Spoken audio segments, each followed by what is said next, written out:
ناظرین، اس سے پہلے کہ ویڈیو شروع کی جائے، اگر آپ نے اب تک ہمارے چینل کو سبسکرائب نہیں کیا ہے تو اسے ابھی سبسکرائب کر دیں۔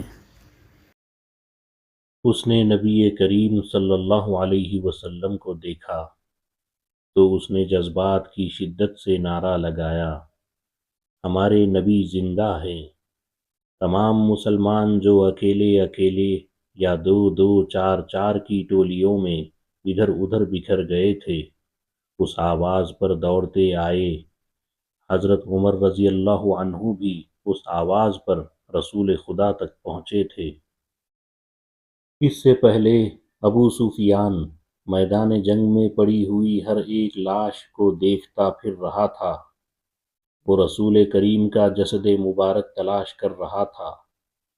اب اسے قریش کا جو بھی آدمی ملتا اس سے پوچھتا، تم نے محمد کی لاش نہیں دیکھی؟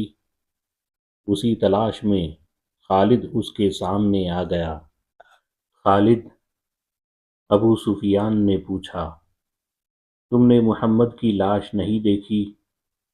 نہیں، خالد نے جواب دیا، اور ابو سفیان کی طرف ذرا سا جھک کر پوچھا، کیا تمہیں یقین ہے کہ محمد قتل ہو چکا ہے؟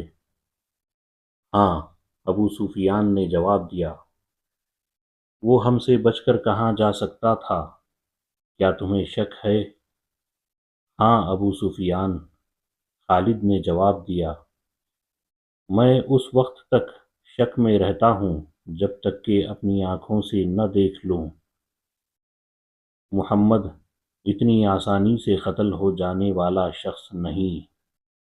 معلوم ہوتا ہے تم پر بھی محمد کا طلسم طاری ہے، ابو سفیان نے تکبر کے لہجے میں کہا۔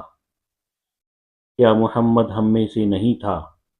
کیا تم اسے نہیں جانتے تھے؟ جو شخص اتنی قتل و غارت کا ذمہ دار ہے، ایک روز اسے بھی قتل ہونا ہے۔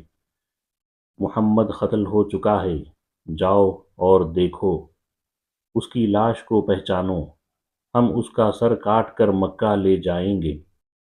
عین اس وقت پہاڑی میں سے کعب بن مالک رضی اللہ عنہ کی آواز گونجی، مسلمانوں خوشیاں مناؤ، ہمارے نبی زندہ سلامت ہیں۔